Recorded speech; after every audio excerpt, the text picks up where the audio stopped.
Hello guys, welcome back to my YouTube channel Study with Naveen Rao. So in this video, I will discuss exercise 5.1 question number first. In previous video, I already discussed second question number third and question number fourth. So please पहले वो देख के आए वो video उसमें अच्छी तरह मैंने कंसेप्ट बता रखे हैं अरिथमेटिक प्रोग्रेशन के। अगर आप पहले वो वीडियो देख के आते हैं तो आपको क्वेश्चन नंबर फर्स्ट अच्छी तरह क्लियर होगा। क्वेश्चन नंबर फर्स्ट में हमें क्या करना है? क्वेश्चन नंबर फर्स्ट में हमें बेसिकली कुछ सिचुएशन दी हुई है, वहां से हमें एपी बनानी है। तो चलो क्वेश्चन पढ़ते हैं। In which of the following situation, इनमें से कौन सी इसमें कुछ सिचुएशन दी हुई है, फोर तक है। तो इसमें कुछ सिचुएशन दी हुई है, तो उन सिचुएशन से क्या करना है? Does the list of number involve making an arithmetic progression. क्या जो सिचुएशन दी हुई है वो एक अरिथमेटिक प्रोग्रेशन बनाती है नहीं बनाती, वो हमें बताना है। तो चलो क्वेश्चन नंबर फर्स्ट डिस्कस करते हैं। क्वेश्चन नंबर फर्स्ट कहता है the taxi fare after each kilometre. Taxi का किराया है, हर एक किलोमीटर का हिसाब से हर एक किराया है, पर बता रखा है when the fair is ₹15 for the first kilometre. वो कहता है टैक्सी वाला कि 1 किलोमीटर जाओगे तो ₹15 लगेंगे। हर जो स्टार्टिंग का जो 1 किलोमीटर है उसके लिए वो ₹15 लेता है। स्टार्टिंग के 1 किलोमीटर के लिए वो ₹15 लेता है। बाद में बोलता है कि फर्स्ट किलोमीटर चलने के बाद जो भी आप एडिशनल चलोगे ना, 1 किलोमीटर के बाद जो भी एडिशनल चलोगे तो उसमें एट ऐड होगा। उसमें एट ऐड होगा। उसमें जैसे 2 किलोमीटर चला तो 1 किलोमीटर के लिए फिक्स चार्ज ₹15 है। अब नेक्स्ट किलोमीटर चलना है तो उसे 15 तो देने ही देने हैं। जो फर्स्ट किलोमीटर का चार्ज है वो तो देना ही देना है, उसके साथ साथ ₹8 और देने हैं। मतलब फर्स्ट किलोमीटर के लिए तो फिक्स है 15, और उसके बाद जितने भी किलोमीटर चलोगे उतनी बार ही ₹8 ऐड होता चलेगा। तो हम चलो सिचुएशन बनाते हैं। लेट हमने टीएन ले लिया, be the taxi fare. Let कर लिया टीएन है वो टैक्सी का किराया है। तो T1 क्या है? फर्स्ट किलोमीटर के लिए क्या है? N क्या है? N नंबर ऑफ किलोमीटर को डिनोट कर रहा है। N नंबर ऑफ किलोमीटर को डिनोट कर रहा है। फर्स्ट किलोमीटर के लिए कितने रुपए ले रहे हैं? 8।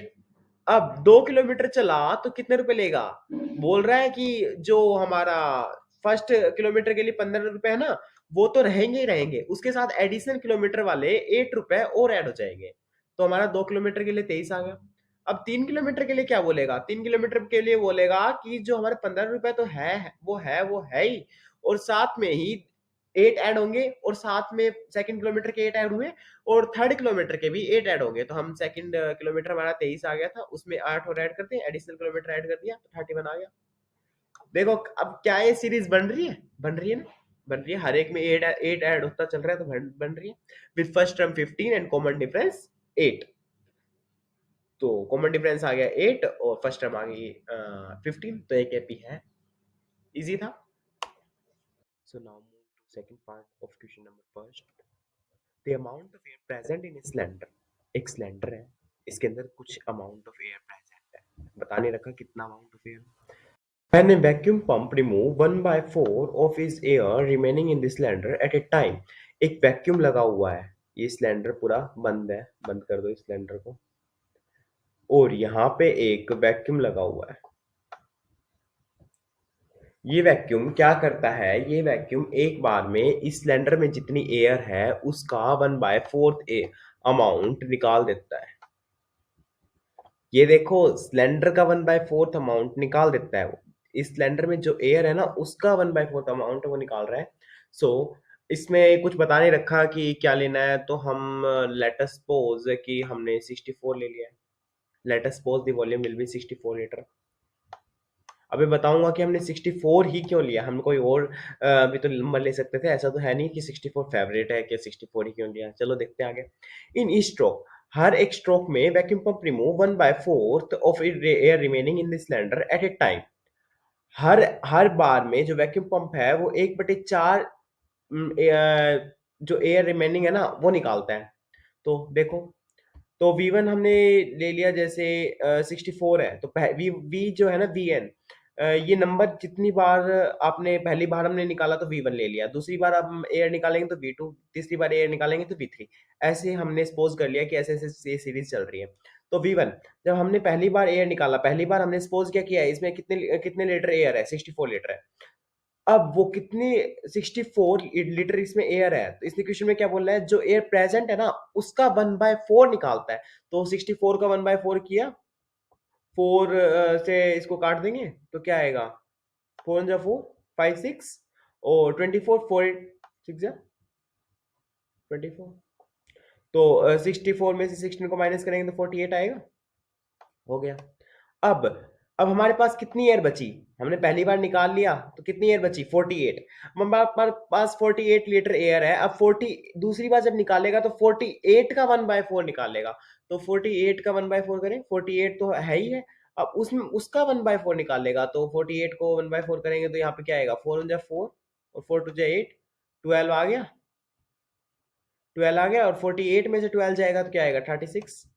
अब तीसरी बार और जब निकालेंगे तो जो हमारा एयर प्रेजेंट जो बची हुई है 36 लीटर एयर बची हुई है, तो 36 का 1/4 निकालेगा। तो 36 में से 36 का 1/4 सब्ट्रैक्ट कर देंगे, कैंसिल करें 4 से, तो कैंसिल करेंगे 27 आ जाएगा। 4 9 से 36, 9 माइनस करेंगे 27 आ जाएगा। तो अब हम कॉमन डिफरेंस चेक करें कि एपी है या नहीं है। कॉमन डिफरेंस कैसे चेक करेंगे, अब ये हमारी एक टर्म बन चुकी है 48 36 27 एंड ऐसे ऐसे चल रही है। तो ये कॉमन डिफरेंस कैसे कैलकुलेट करेंगे, V2 में से V1 को सब्ट्रैक्ट कर दें और V3 में से V2 को सब्ट्रैक्ट कर दें, इनका कॉमन डिफरेंस आ जाएगा। और फिर ये चेक करेंगे ये वाला और ये वाला कॉमन डिफरेंस अगर हमारा इक्वल आता है तो एक एपी है, अगर इक्वल नहीं आता तो एक भी नहीं है। तो V2 माइनस V1 किया, 36 में से 48 को माइनस किया तो क्या आएगा -12।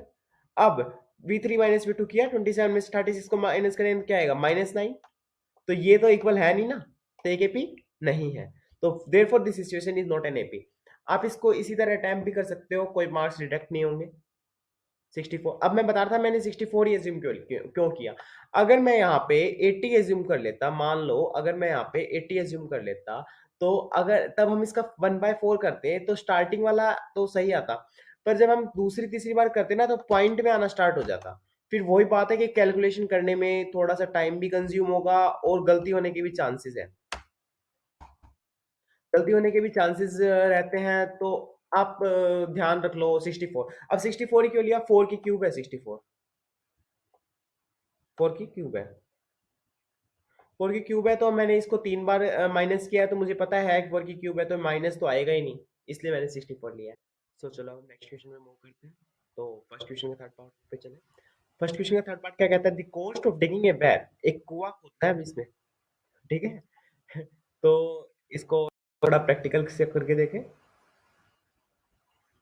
ये एक वेल ले लेते हैं, इसने स्टार्टिंग में बोला है कि वेल है तो वेल ले लिया हमने, एक कुआं मान लो, ठीक है। तो कॉस्ट ऑफ डिगिंग, एक कुआं खोदना है, तो कुआं खोदने वाला कहता है कि जब मैं फर्स्ट मीटर खोदूंगा, जो पहला मीटर एक एक मीटर जो मैं खोदूंगा उसके लिए तो मैं फिक्स चार्ज लेता हूँ।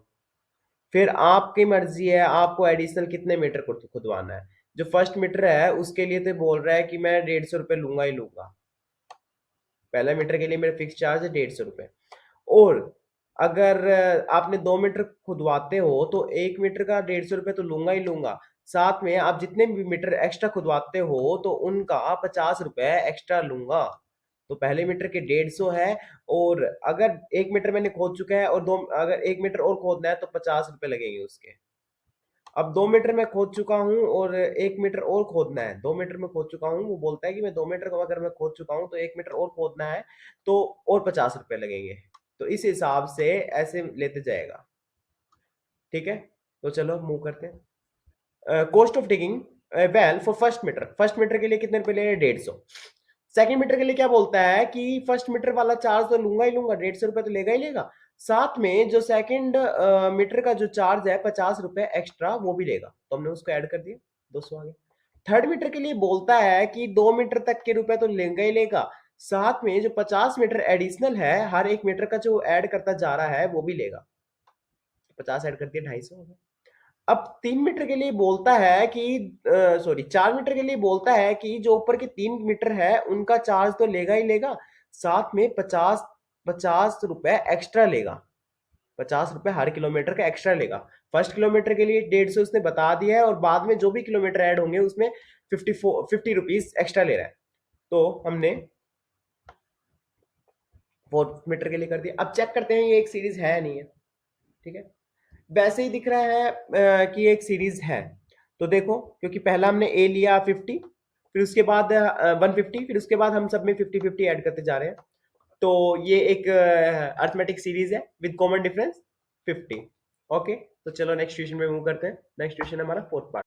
तो फोर्थ पार्ट में क्या कहता है, amount of money in the account year when 10,000 is deposit eight compound interest. Compound interest question है, 8th क्लास में पढ़ते हैं कंपाउंड इंटरेस्ट। ठीक है, ध्यान होगा आपको कंपाउंड इंटरेस्ट क्या होता है, फिर भी मैं बता देता हूँ। कंपाउंड इंटरेस्ट का मतलब होता है चक्रवर्ती ब्याज, मतलब ब्याज पे ब्याज लगना। आपने जैसे 200 रुपये जमा करवाए हैं बैंक में, ठीक है, उस पे ब्याज लग रहा है, कुछ परसेंट का ब्याज लग रहा है। तो सपोज करते हैं फर्स्ट मंथ में वो हो गए 200 से 400 रुपये, 400 तो ज्यादा हो जाएगा, 200 से 250 रुपये हो गए। अब अगले साल, हर साल फिक्स ब्याज नहीं लगता, जो अगले साल तो 250 रुपये हुए ना उन पे ब्याज लगेगा, उन पे कुछ परसेंट, जैसे 2% का ब्याज लग रहा है तो 250 पे 2% का ब्याज लगेगा। 200 वाला 2% हर एक साल हर सेम ब्याज नहीं लगता, जितने रुपए ज्यादा, जितने रुपए होंगे ना उस टाइप से कंपाउंड इंटरेस्ट लगता जाता है। ठीक है, वी नो, एक कंपाउंड इंटरेस्ट का एक फॉर्मूला होता है, 8th में पढ़ा होगा। अगर ध्यान है तो ठीक है, ध्यान नहीं भी है और पेपर में भी ध्यान नहीं रहता तो उसका भी मैं बताता हूँ। कभी कभी ध्यान नहीं रहता, कोई नहीं, ये फॉर्मूला होता है। तो इस फॉर्मूले से करेंगे ये क्वेश्चन तो बिल्कुल इजी है। प्रिंसिपल, हमारा प्रिंसिपल क्या है, 10,000। प्रिंसिपल क्या है, 10,000। और 8% क्या है, रेट क्या है हमारा, 8, रेट 8 है। फॉर्मूला फॉर्मूला अगर आपको याद है, प्रिंसिपल तो फर्स्ट ईयर के लिए क्या होगा, प्रिंसिपल 8,000 एंड रेट क्या होगा 8। एन है नंबर ऑफ ईयर को रिप्रेजेंट करता है, number of year first year के लिए ये हो गया। सेकंड ईयर के लिए एन की वैल्यू 2 हो जाएगी। थर्ड ईयर के लिए एन की वैल्यू 3 हो जाएगी। ऐसे ऐसे सीरीज चलती जाएगी। अब इस सीरीज के अंदर आपको साफ साफ दिख रहा होगा केकेपी नहीं है, क्योंकि स्क्वायर हो रहा है। अगर आपको फिर भी यकीन नहीं होता तो इसको सोल्व भी करके दिखा सकते हैं, सोल्व करके दिखाएंगे अगर आपके पास टाइम है तो इनको सोल्व भी कर सकते हो। इसको जैसे 0.08, 1.08 का स्क्वायर, अगर आपके पास ज्यादा ही टाइम है तो आप इसको सोल्व भी करके दिखा सकते हो। वैसे अगर इतना भी लिखोगे तो दिख रहा है कि यहाँ पे इसका स्क्वायर हो रहा है, तो ये अर्थमेटिक सीरीज नहीं होगी। अगर चलो इसका अल्टरनेटिव देता हूँ मैं, ये भी इजी है। हमारे यहाँ पे स्टार्टिंग अमाउंट क्या दे रखा है, 10,000। जैसे कि मैंने बताया था कि कंपाउंड इंटरेस्ट होता है चक्रवर्ती ब्याज, मतलब ब्याज के ऊपर ब्याज। इंटरेस्ट क्या है, 8%। 8% का इंटरेस्ट है। चलो देखते हैं। अब फर्स्ट ईयर में क्या, फर्स्ट ईयर में हमारा 8% ब्याज लगेगा 10,000 पे। 10,000 का 8% कर लिया, 8% क्या है, 8/100। तो वो आ गया हमारा 800 रुपये ब्याज लग रहा है फर्स्ट ईयर में। 800 रुपये ब्याज लग रहा है, तो इसको इसमें ऐड कर दिया। जो हमारा, हमने जो रुपए जमा करे थे 10,000, उसमें 800 रुपये ऐड कर दिया, 10,800 हो गए फर्स्ट ईयर, पहले साल में। दूसरे साल का इंटरेस्ट क्या है, इसके ऊपर लगेगा, इसके ऊपर 8% इंटरेस्ट लगेगा। हर साल 800-800 का इंटरेस्ट नहीं लगेगा, इसके ऊपर 8% का इंटरेस्ट लगेगा। तो ये हमारा अमाउंट हो गया दूसरे साल। इसके ऊपर 8% इंटरेस्ट लगाना है, 8% क्या हो गया, 8/100। 8% ब्याज लगा दिया, 8/100। इसका 8% कर रहे हैं, तो इसके 8% करते हैं तो आते हैं 864, क्योंकि 2 जीरो से 2 जीरो कैंसिल कर दो। इसको 8 1 जा 8, 8 और 8 8 जा 64, 4 6, 8 1 जा 8, 8 64 आ गया। तो इसको इसमें ऐड कर दिया, ये आ गया। अब हमारे पास ये एक एपी की टर्म बजट बन रही है। फर्स्ट ईयर में 10,000, सेकंड ईयर में 10,800, थर्ड ईयर में 11,664 रुपीज। ऐसे ऐसे ये सीरीज चलती जा रही है। तो चेक करते हैं कि एपी है नहीं। एपी कब होगी, जब इसके और इसके बीच का डिफरेंस, और इसके और इसके बीच का डिफरेंस, ये दोनों डिफरेंस जब सेम होंगे तो एक एपी होगी। A2 - A1 निकाला, 11,800 में से 10,000 मतलब 11,800 में से 10,000 को सब्ट्रैक्ट किया तो क्या आया, 800।